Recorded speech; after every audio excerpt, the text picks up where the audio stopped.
સુરતના રાંદેર પોલીસ પથકની હદમાં બાપુનગર ખાતે ઊંઘતા યુવાનની ચપ્પુના ઘા ઝીકી ઘાતકી હત્યા કરાયાની ઘટનામાં ગણતરીના કલાકોમાં જ રાંદેર પોલીસે હત્યારા યુવાન અને તેના પિતાને ઝડપી પાડ્યા હતા, તો પિતાને ગાળો આપતા હત્યા કરાયાનું સામે આવ્યું છે।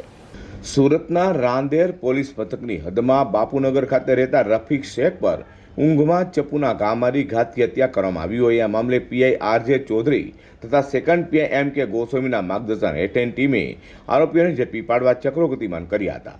ત્યારે બાતમીના આધારે હત્યા કરી ભાગી છૂટેલા હત્યારા આમિર અફઝલ સૈયદ તેના પિતા અફઝલ રૂપે બાપુ સૈદુ સૈયદને ઝડપી પાડ્યા હતા। તો ઝડપાયેલા હત્યારાઓની પૂછપરછ કરતા જાણવા મળ્યું હતું કે મૃતક રફીક શેખ તેના કાકા શરીફ ઉર્ફે ભુલરા તથા કાકી શેરીન સાથે રહેતા હોય અને બંને આરોપીઓ તેઓની બાજુની ઓરડીમાં રહે છે। તો મૃતક રફીક શેખે અફઝલ રૂપે બાપુને મા બહેનની ગાળો આપતા તેના પુત્ર અમીરે આવેશમાં આવી ઊંઘી રહેલા રફીક શેખ પર ચપ્પુ વડે હુમલો કરી તેની હત્યા કરી નાખી હતી।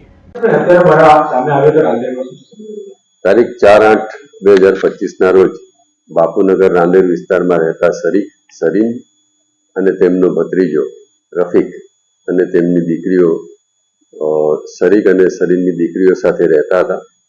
4/8ના રોજ સવારના શરીક, શરીન અને તેમનો ભત્રીજો રફીક વચ્ચે કૌટુંબિક કારણોસર બોલાચાલી થતી હતી।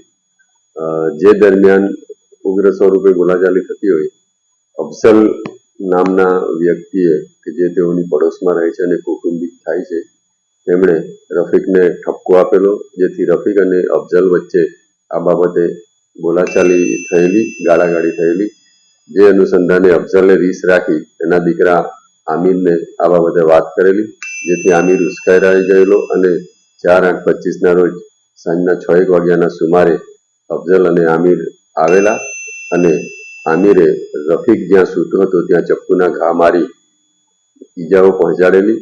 તુરંત જ 108માં લઈ જઈ રફીકને સિવિલ હોસ્પિટલ લઈ ગયેલા, જ્યાં સારવાર દરમિયાન રફીકનું મરણ ગયેલ।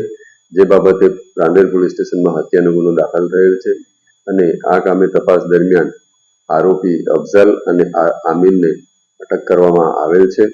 આગળની તપાસ ચાલુમાં છે। હા, તો ગાળો આપવા જેવી નજીવી બાબતે યુવાનની ઘાતકી હત્યા કરનારા હત્યારા સહિતનાઓને રાંદેર પોલીસે ગણતરીના કલાકોમાં ઝડપી પાડી સળિયા પાછળ ધકેલી દીધા છે।